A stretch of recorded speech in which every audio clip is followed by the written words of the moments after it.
अस्सलाम वालेकुम जी। आज हमारा आईटी के सिलसिले का एक बहुत अहम लेक्चर है। विंडोज़ इंस्टॉलेशन की हम ना सिर्फ ये कि वीडियो रिकॉर्ड कर चुके हैं, अपलोड भी हो जाएगी इंशाल्लाह। इसके बाद अब हमारा जो आज का अगला लेक्चर है वो है विंडोज़ की पोस्ट इंस्टॉलेशन सेटिंग्स और कॉन्फ़िगरेशन, और उसके अलावा हम एप्लीकेशन सॉफ्टवेयर इंस्टॉल करना भी सीखेंगे, क्योंकि डेफिनेटली विंडोज़ इंस्टॉल करने के बाद उसकी पूरी सेटिंग जो होती है कंप्यूटर की, विंडोज़ के अकॉर्डिंगली सॉफ्टवेयर और उसके ऐप्स और फिर उसके अंदर की जो सेटिंग्स होती हैं वो बहुत ज़रूरी होती है समझना, क्योंकि फिर उसी के ऊपर विंडोज़ की एक्टिवेशन भी बेस कर रही होती है आपकी, और ज़ाहिर है ऐप्स की सेटिंग भी बेस कर रही होती है। तभी हम इसको स्टार्ट करते हैं जनाब। सबसे पहले आपके पास ये है कि एक सिस्टम है जी जिसमें विंडोज़ इंस्टॉल्ड है, और सॉफ्टवेयर की यूएसबी मेरे पास है क्योंकि ये खाली है, इसको बिल्कुल लैपटॉप जो है ना इसके अंदर कोई सॉफ्टवेयर नहीं है। और अभी अभी रिसेंटली इसके अंदर हमने विंडोज़ इंस्टॉल की है, और ये आपके सामने जब ये इंस्टॉल हो जाती है तो आपको पता है कि ये इस तरह की सेटिंग आती है। तो इंशाल्लाह एक एक सेटिंग को हम यहाँ से करेंगे। सबसे पहले तो ये करेंगे कि डेस्कटॉप के ऊपर आइकन्स कैसे लेके आने हैं। राइट क्लिक करेंगे डेस्कटॉप पर कहीं भी और पर्सनलाइज को सिलेक्ट करेंगे। यहाँ से हम जाएंगे थीम्स में, और हमारे पास है डेस्कटॉप आइकन सेटिंग। आइकन्स में से मुझे मोस्टली यही चाहिए होता है, या कंट्रोल पैनल, तो मैं इसको ले आता हूँ जी, तो ये दिस पीसी यहाँ पर आ जाएगा। एक तो ये चीज़ होगी। दूसरी ये है कि आपने यहाँ जाना है स्टार्ट में, या आप इधर से ये विंडोज़ की प्रेस कर दें, और SER जब आप जाएंगे तो ऑटोमेटिकली सर्विसेज आ जाएगा डेस्कटॉप ऐप। आपने इसको क्लिक कर देना है जी सर्विसेज को माउस के ज़रिए। ये मैं सम टाइम ये थोड़ा सा ये देखें हो जाता है, क्योंकि अभी मैंने इसको क्लिक किया था, लेकिन ये हो जाता है, हैंग हो जाता है बाज़ औक़ात। इसमें वो कोई नहीं ऐसी चीज़ है, ये देखें ना थोड़ा सा ये है बारे, कोई नहीं, it will take few seconds, अभी हो जाएगा इंशाल्लाह। जब तक हम देखते हैं यहाँ तक, अभी इसका टाइम वगैरह ठीक है, 4:24 हुए हैं, और आज है 18 जून 2026, ठीक है, बाकी सब सही। ये खुल गया जी सर्विसेज। वो आपको याद होगा, वो बाज़ औक़ात क्लिक करते हैं समटाइम कोई चीज़ उसमें हैंग में आ जाती है। इसमें आपने नीचे लेकर जाना है जी, और विंडोज़ अपडेट में जाना है। यहाँ पर आगे विंडोज़ अपडेट, इस पर डबल क्लिक करना है। यहाँ पर स्टार्टअप टाइप में आपने डिसेबल्ड इसको कर देना है और ओके कर देना है। ठीक हो गया जनाब, यहाँ तक ये चीज़ क्लियर हो गई। बंद कर दें। उसके बाद अब आपने जाना है कंट्रोल पैनल में। ये सारी मैं विंडोज़ की पोस्ट इंस्टॉलेशन सेटिंग्स बता रहा हूँ अभी। याद रखिएगा क्या बता रहा हूँ, post installation setting. Post installation का मतलब होता है इंस्टॉलेशन के बाद अब विंडोज़ की जो सेटिंग और कॉन्फ़िगरेशन है वो क्या करनी है। इसमें जनाब आपने अगला काम करना है फायरवॉल और डिफेंडर का। इसमें हो सकता है कुछ लोग मुझसे इख्तलाफ भी करें, लेकिन ये इख्तलाफी मामला जो है ना, इसके जवाब और इसकी जो चीज़ें हैं वो आईटी के कोर्स में मैं देता रहता हूँ। तो जो सेटिंग में अभी ज़ाहिर है ये कर रहा हूँ, इसके पीछे भी डेफिनेटली कोई लॉजिक है। फायरवॉल में जाकर आपने क्या करना है, टर्न विंडोज़ फायरवॉल ऑन और ऑफ। यहाँ पर जाकर आपने टर्न ऑफ कर देना है फायरवॉल को। और डेफिनेटली इसमें हो सकता है इख्तलाफ कीजिए मैं फ़ायरवॉल क्यों बंद कर रहा हूँ, हालांकि फ़ायरवॉल तो डिफेंडर है। अच्छा जी, आपका ज़ाहिर है वो एक सिक्योरिटी सॉफ्टवेयर है ना। अब इसके बाद आ जाएँ आप सेटिंग्स के अंदर। सेटिंग्स में आप जब जाएंगे ना, तो यहाँ आपको ये डिफेंडर की मैं आपको फिर बता रहा हूँ कि ये विंडोज़ डिफेंडर की सेटिंग्स हैं। ओके। विंडोज़ डिफेंडर में आपने जाना है, यहाँ पर आपका आ गया होम अपडेट हिस्ट्री, नज़र आ रहा है ना। यहाँ सेटिंग्स आपको नज़र आ रही है। सेटिंग्स में जाके इसको ऑफ कर देंगे, तीनों को क्या करेंगे, ऑफ कर देंगे। एक real time protection, okay. Cloud based protection और ऑटोमेटिक सैंपल सबमिशन, ये तीनों को ऑफ कर देना है। ठीक है। और जाहिर है इसको ऑफ करने की कोई रीज़न है, कोई वजह है, तो तभी मैं इसको ऑफ कर रहा हूँ।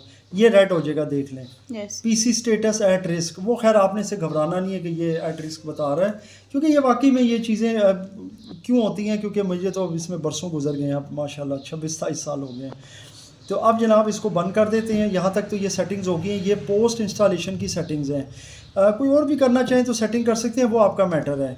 यानी कि ये आइकन्स को छोटा करना, रेजोल्यूशन को, वॉलपेपर चेंज करना, वो कोई ज़रूरी सेटिंग्स नहीं है, इसलिए वो मैं नहीं करता हूँ, क्योंकि वो कोई ज़रूरी सेटिंग नहीं है, वो हम बाद में अपनी मर्ज़ी के कर सकते हैं, कस्टमाइजेबल है। अलबत्ता एक और होती है जो टाइम के हवाले से है, वो मैं बता देता हूँ। यहाँ आपने टास्क बार में जो टाइम नज़र आ रहा है इस पर क्लिक करना है, डेट एंड टाइम सेटिंग्स। यहाँ पर ये आपको नज़र आ रहा होगा सेट टाइम ऑटोमेटिकली, इसको आपने ख़त्म कर देना है, और सेट टाइम जोन ऑटोमेटिकली। फिर आपने चेंज पर जाना है, समझ में आ गई। यहाँ से आप चेक कर लें 18 जून 2026, टाइम 4:26 है, तो टाइम बिल्कुल ठीक है जनाब। और ये अब चेक हो गया। ये पढ़ें adjust for day light saving time automatically, इसको भी ऑफ़ कर दें। ये जो असल में मैंने सेटिंग्स की है ना ऑफ, ये सेट टाइम ऑटोमेटिकली वगैरह ये सब ऑफ किए हैं। ये अक्सर आपने कंप्यूटर में देखा होगा कि टाइम खुद ब खुद रीएडजस्ट हुआ होता है, कभी हम देखते हैं 1 घंटा यस। आगे हुआ होता है, कभी 1 घंटा पीछे हुआ होता है। तो ये सेटिंग्स आपने ना एहतियातन सारी ऑफ कर लेनी और चेंज में जाके अपनी जो आपका पाकिस्तानी टाइम है वो सेट करना है। देखिए ऑटोमेटिकली वो हो गया क्योंकि ये मैंने डे लाइट को ख़त्म किया है।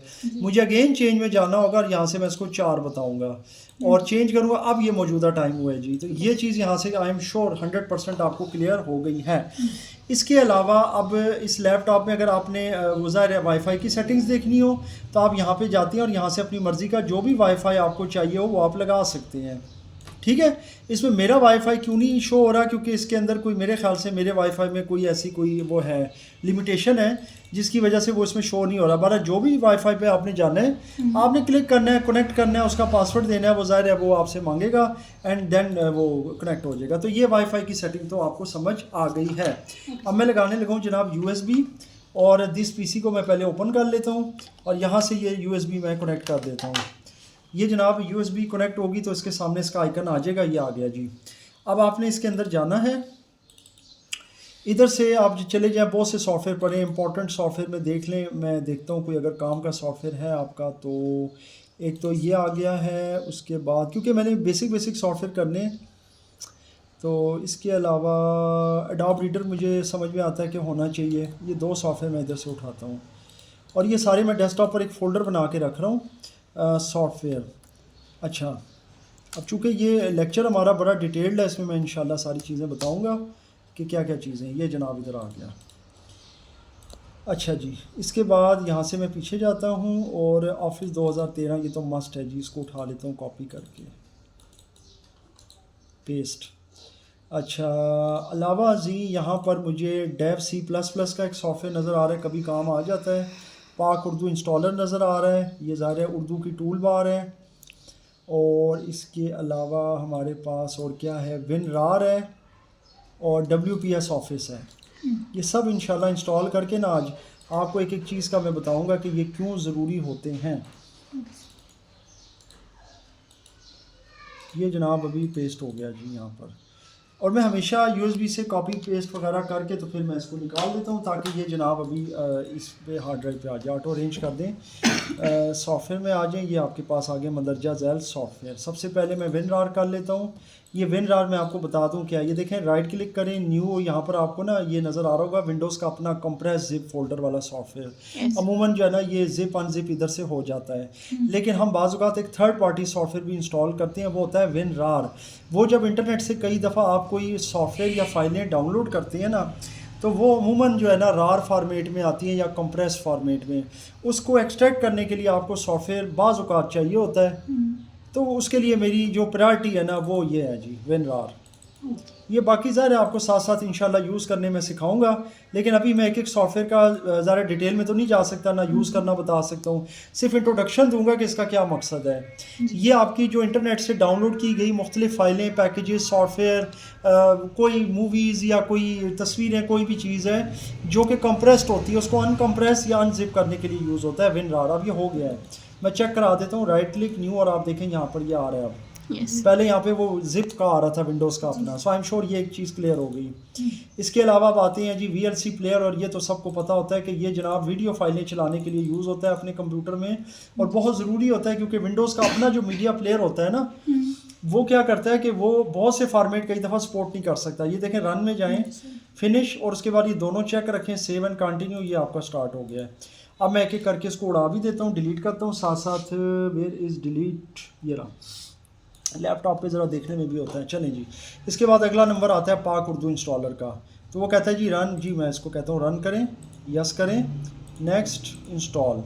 इसका ये होता है कि ये रीस्टार्ट मांगता है। ये देखें, yes I want to restart my computer, क्योंकि ये यहाँ पे टूल बार आएगी इसकी सेटिंग, इसलिए ये मांगता है जी पाक उर्दू इंस्टॉलर। इसका भी मैं ऑलरेडी अपना वीडियो बना चुका हूँ कि इंटरनेट से आपने डाउनलोड कैसे करना है। मीडिया फाइल वो बाज़ औक़ात वहाँ पड़ा होता है, और उसमें जिप फॉर्मेट में भी होता है, ज़िप फॉर्मेट में भी होता है, और वहाँ पे आपने ये देखना होता है कि ज़िप से एक्जी में किस तरह आप डाउनलोड कर सकते हैं। अब ये देखें, ये फ़ौरन जो है ना फ्लैश में गया है, और अब यहाँ पे ये टूल बार आ गई है, इंग्लिश उर्दू आप देख सकती हैं।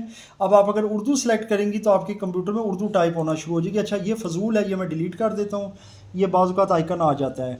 इसी तरह VLC का भी डिलीट कर देता हूँ आइकन, क्योंकि VLC इंस्टॉल हो गया है। अब आपने सिंपल कोई भी वीडियो के ऊपर डबल क्लिक करना है, VLC में खुल जाएगी। अच्छा, आगे चलते हैं जी। अगर मैंने उर्दू चेक करनी है तो यहाँ से मैं उर्दू में जाऊँगा। ये देखें, यहाँ पर आपने टाइप करना है, लेट्स सपोज नोटपैड। मैं नोटपैड में करना चाहता हूँ, देखें उर्दू हो रही है, तो यहाँ से अगर मैं इंग्लिश करता हूँ तो ये इंग्लिश में हो जाएगी। ये देखें, तो आपको ऑलरेडी समझ आ गई है कि जनाब उर्दू आपकी टाइप होना शुरू हो गई है। अच्छा, अब एक और इंटरेस्टिंग चीज़, नोटपैड की सेटिंग जो है ना बाय डिफ़ॉल्ट वो इस तरह होती है, इतनी छोटी। आम तौर पर मैं नोटपैड की सेटिंग को वर्ड रैप करके फ़ॉन्ट में जाकर तकरीबन 36 कर लेता हूँ। तो ये ज़रा आप ठीक है, क्योंकि नज़र आती है, क्योंकि अमूमन इस पर लेक्चर भी मैंने रिकॉर्ड करना होता है। आपने अक्सर मेरे कंप्यूटर के लेक्चर्स देखे होंगे जो मैं नोटपैड के ऊपर समझा भी रहा होता हूँ। तो अमूमन जो है ना मैं 36 या 48 इसका साइज़ रखता हूँ। तो अब ये बेहतर हो गया है। उर्दू के हवाले से करना है तो उर्दू में आप जैसे मिसाल के तौर पे आप कुछ भी करेंगे तो आप टाइप कर सकते हैं। उर्दू आ गई है जी। तो ये जनाब उर्दू की टूल बार या इंस्टॉलर भी आ गया। अब मैं इसको भी डिलीट कर देता हूँ साथ साथ, ताकि ये होता जा रहा है, मैं इसको डिलीट करता जा रहा हूँ। आगे जाते हैं डेव C++ की तरफ, इसको देख लेते हैं। यस करते हैं। ये आपको पता है कि ये C लैंग्वेज का कंपाइलर है, बहुत इंपॉर्टेंट सॉफ्टवेयर है। इसको भी इंस्टॉल कर लेते हैं।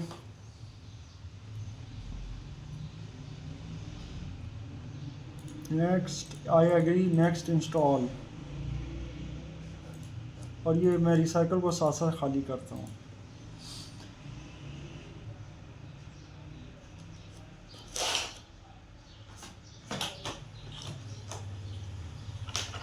अभी इसमें एक चीज़ और भी मैंने करनी है, उसके लिए मैं USB ज़रा देख रहा हूँ, साथ साथ वो मैं बताता हूँ कि अभी मैंने क्या करना है। मेरे ख्याल से आपको याद होगा भी इसमें एक चीज़ मैंने करनी है उर्दू की, ये जो टूल बार है इसके साथ, कुछ याद है? हाँ जी, वो जमील नस्तालीक। हाँ, फ़ॉन्ट, क्योंकि नस्तालीक फ़ॉन्ट बड़ा ज़रूरी है भाई। हाँ, वो मेरे ख्याल से इसमें USB में से उस टाइम कॉपी नहीं हुआ। तो अभी एक दफ़ा फिर देख लेते हैं, शायद जमील नस्तालीक हो, ये पड़ा है। ये भी इंटरनेट से डाउनलोड हो जाता है, मैंने तो ज़ाहिर किए हुए ना, तो बार बार फिर आपको पता है टाइम नहीं वेस्ट होता। ये क्यों होता है जी, अब ये भी समझ लेते हैं। पहले तो ये मैं C++ का ज़रा कर लेता हूँ, इसको फ़िलहाल मैं अनचेक करता हूँ, रन को फिनिश। ये बेटे आ गया, इसको डबल क्लिक करें, थोड़ी सी शुरू में सेटिंग मांगता है, नेक्स्ट कर दें, और बस ये देखें, ये आप ऑटोमेटिकली आ गया। C लैंग्वेज का कंट्रोल एंड न्यू और ये सारा हो जाता है। ये कुछ बेसिक आपको पता है सॉफ्टवेयर होते हैं जो ज़रूरी होते हैं इंस्टॉल करने। इसको भी डिलीट कर देते हैं। इसके बाद आए अडोब रीडर, अगर करना चाहती हैं, नहीं करना चाहती हैं, ना करें। अब मैं आपको इसकी वजह बता देता हूँ। देखें, ये जो अडोब रीडर है ना, ये करना ना करना कोई प्रॉब्लम नहीं है। ये होता इसलिए है कि जो हम इंटरनेट से बुक्स वगैरह डाउनलोड करते हैं PDF में, नोट्स होते हैं, हमारा मटेरियल होता है, तो उसको पढ़ने के लिए सॉफ्टवेयर यूज़ होता है। लेकिन अगर ये नहीं भी है तो कोई मसला नहीं है, उसकी मैं वजह बता देता हूँ। क्योंकि आपके अब जो जितने लेटेस्ट ब्राउज़र आ रहे हैं ना, ये गूगल क्रोम, फायरफॉक्स, इसमें ऑटोमेटिकली खुल जाते हैं। ठीक है। मैं अपने भी जो लेक्चर बनाता हूँ, आपने देखा होगा पार्क स्टडी का, केमिस्ट्री, बायो के मुख्तलिफ लेक्चर मैं इंग्लिश के खास का बना रहा होता हूँ, उसमें मेरी जो PDF फाइलें हैं वो ब्राउज़र में ही खुली होती हैं। तो मैं अब ये करता ही नहीं हूँ, इसलिए इसको मैं यहाँ छोड़ दूँगा। अच्छा, अब मैं ऑफिस इंस्टॉल करूँगा भाई। ऑफिस के लिए मैं इसको ज़रा बड़ा कर देता हूँ ताकि आपको इसकी फ़ाइल नज़र आ जाए। इसमें ये है जी सेटअप की फ़ाइल, और ये आपको इंस्टॉल करने के साथ साथ कन्फिगर करना भी सिखाऊंगा। वैसे मेरे कुछ स्टूडेंट्स को माशाल्लाह आता है कन्फिगर करना, लेकिन अब ये रिकॉर्ड फॉर्म में पहली दफ़ा आ रहा है इंस्टॉल नाउ। ठीक है, इंस्टॉल नाउ इसने इस वजह से पूछा है क्योंकि पहली बार इंस्टॉल हो रहा है। अगर पहले से ऑफिस मौजूद हो तो यहाँ कन्फिगर की ऑप्शन आती है या अपडेट। अच्छा जी, अब ये मैं बताता हूँ ये जमील नस्तालीक क्यों है और इसको हमने किस लिए करना है। देखें, पहली चीज़ तो ये है कि मैं चलाता हूँ नोटपैड। ये देखो बेटा जी, ये चलाया, यहाँ मैंने अपना नाम लिखा, सॉरी ये मैं पहले उर्दू में टूल बार कर देता हूँ, ये आ गई, किधर गया, सही है। ओके। अब इसमें क्या करना है, देखो मसला ये है कि ये जो फ़ॉन्ट है ना, ये फ़ॉन्ट मुझे अच्छा नहीं लग रहा। मुझे वो वाला फ़ॉन्ट चाहिए जो नस्तालीक फ़ॉन्ट होता है, उसको कहते हैं नस्तालीक, और नॉर्मली आपको पता है वही चलता है इंटरनेट पर भी, किताबों में भी वही प्रिंटिंग सारा कुछ होता है। उसके लिए आपको इंटरनेट से ये फ़ॉन्ट डाउनलोड करना पड़ता है, जमील नूरी नस्तालीक के नाम से, और नीचे याद रखना रेगुलर होना चाहिए। हाँ, ये कशीदा में भी आता है, कशीदा थोड़ा सा लंबा हो जाता है, तो ये थोड़ा सा ना इन चीज़ों को अंडरस्टैंड करना है। या किसी के नीचे अंडरलाइन आ जाती है। जमील नूरी नस्तालीक डाउनलोड करना है, रेगुलर फ़ॉन्ट। ये उर्दू पॉइंट या उर्दू फ़ॉन्ट पता नहीं वेबसाइट है वहाँ से हो जाता है। बहरहाल आप इसको डबल क्लिक करें, इंस्टॉल पे जाएं, ये फ़ॉन्ट माशाल्लाह इंस्टॉल हो गया जी। यस ठीक है बेटे, ओके बस अब इसको कहाँ से लेना है, फॉर्मेट फ़ॉन्ट, और यहाँ पे बेटा अभी जाना है नीचे, थोड़ा सा नीचे आप जाएंगी, ये नज़र आ गया, ये जमील नस्तालीक, और ये देखें, आई होप आपको समझ आ गई। जी कितनी ज़बरदस्त लिखाई हो रही है, पाकिस्तान एग्जैक्ट जो आप किताबों में देखते हैं। यस आगे ना बेटा समझ। Yes. तो ये चीज़ है, इसको इस वजह से मैं इस फ़ोन को प्रेफर करता हूँ, 72 कर देता हूँ। तो ये है जी जमील नस्तालीक फ़ोन। इतनी देर में ऑफिस भी हो रहा है, मैं कहा चलो टाइम पास हो जाएगा। आपने देखा होगा माशाल्लाह बहुत जल्दी हो गया, क्योंकि सिस्टम जो है वो माशाल्लाह फास्ट है। बस अभी ये चंद सेकंड्स में हो जाएगा, और फिर उसके बाद इसकी आपको कन्फिग्रेशन और ज़ाहिर है कि जो एक अपडेट होता है ना वो आपको समझाते हैं। फिर आपको मैं ये भी बताता हूँ कि ये WPS क्या है, इसके ऊपर भी मेरे लेक्चर्स जो है ना मेरे चैनल पे मौजूद हैं। ये नाम से ज़ाहिर है WPS, W for right, P for presentation, ऐसा आपने खुद गैस करना है। सॉफ्टवेयर सिस्टम मैं अभी बताता हूँ ना, प्रेजेंटेशन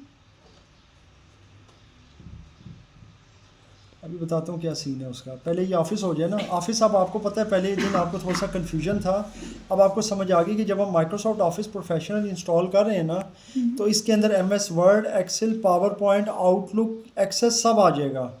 ये क्या है, क्लोज। अब आगे हमने क्या करना है, पहले तो मैं इसको डिलीट कर देता हूँ, ये मैंने डिलीट कर दिया जी। देखें बेटा जी, अब आपके सामने आइकन तो नहीं है, नहीं। तो आप आइकन लेकर आने, आपने जाना है स्टार्ट मेन्यू में, आपको कोई ना कोई आइकन तो मिल ही जाएगा ऑफिस का। जैसे वर्ड नज़र आ गया, Yes. इस पर राइट क्लिक करें और यहाँ पर जाए मोर और ओपन फाइल लोकेशन।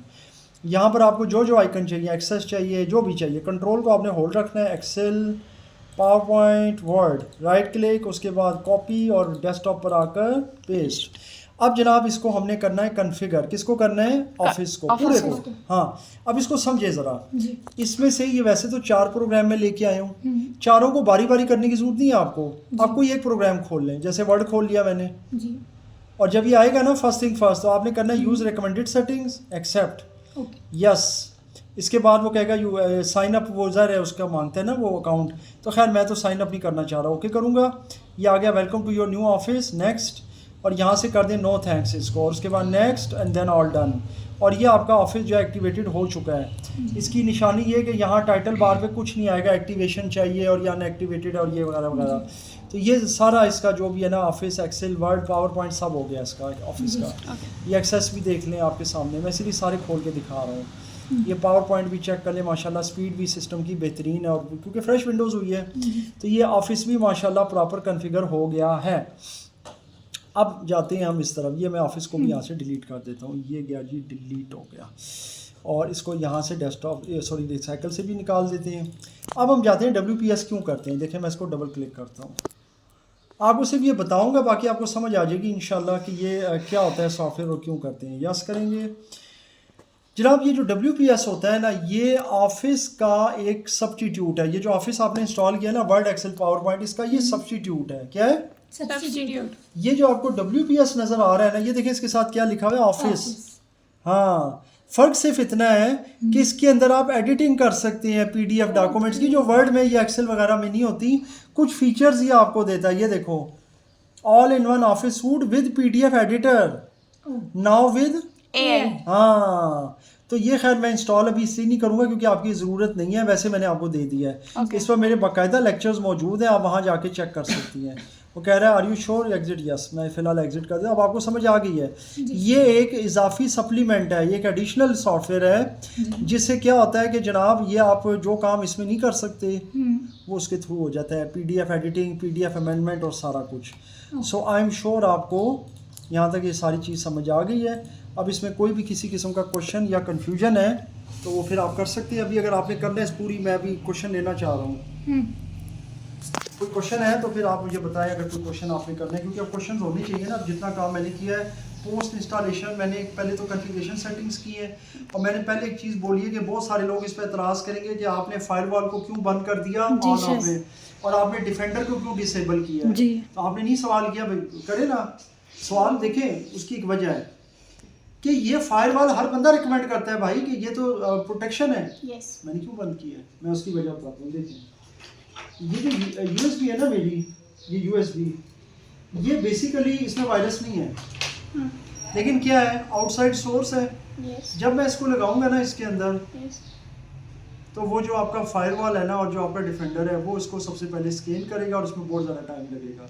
ओके। फिर उसके बाद वो मुझे मैसेजेस देगा, जी। फिर और बड़े मसाइल पैदा करेगा। चूँकि मैं अल्हम्दुलिल्लाह अपने सारे काम खुद करता हूँ, मेरे कोई आउटसाइड यूएसबी नहीं लगाता। जितनी यूएसबीज़ है मेरी अपनी है, हार्ड ड्राइव्स है मेरी अपनी है, सिस्टम लैपटॉप सब मेरे अपने ज़ाती हैं। सो मुझे पता है इनमें कोई वायरस नहीं है। आपको फायरवॉल और डिफेंडर कब चाहिए, जब आपने किसी की यूएसबी यूज़ करनी। जैसे लेट सपोज कल कोई यूएसबी लेके आता है, सर ये लाइन इसके अंदर मुझे सॉफ्टवेयर और ये, वहाँ आपको चाहिए, क्योंकि किसी दूसरे पर्सन के सिस्टम में आपको ट्रस्ट नहीं है कि क्या पता वायरस हो।